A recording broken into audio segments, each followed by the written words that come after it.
Then the Lord said to Noah, Go into the ark, you and all your household, for I have seen that you alone are righteous before me in this generation. Take with you 7 pairs of all clean animals, the male and its mate, and a pair of the animals that are not clean, the male and its mate, and 7 pairs of the birds of the air, also male and female, to keep their kind alive on the face of all the earth. For in 7 days I will send rain on the earth for 40 days and 40 nights, and every living thing that I have made I will blot out from the face of the ground. And Noah did all that the Lord had commanded him. Noah was 600 years old when the flood of waters came on the earth, and Noah with his sons and his wife and his son's wife went into the ark to escape the waters of the flood. Of clean animals and of animals that are not clean, and of the birds and of everything that creeps on the ground, 2 and 2, male and female, went into the ark with Noah, as God had commanded Noah. And after 7 days the waters of the flood came on the earth. In the 600th year of Noah's life, in the second month, on the 17th day of the month, on that day all the fountains of the great deep burst forth, and the windows of the heavens were opened.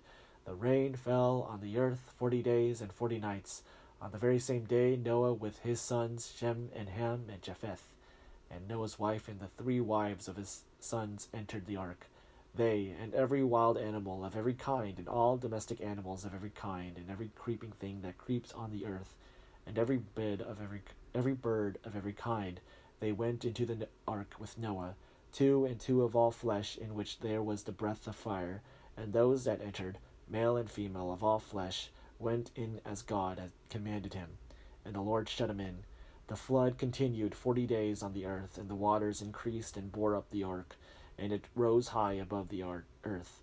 The waters swelled, and the ark and increased greatly on the earth, and the ark floated on the face of the waters. The waters swelled so mightily on the earth that all the high mountains under the whole earth were covered.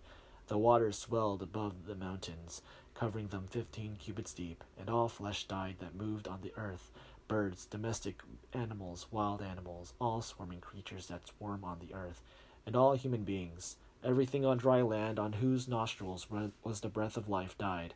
He blotted out every living thing that was on the face of the ground. Human beings and animals and creeping things and birds of the air, they were blotted out from the earth. Only Noah was left, and those with him in the ark, and the waters swelled on the earth for 150 days.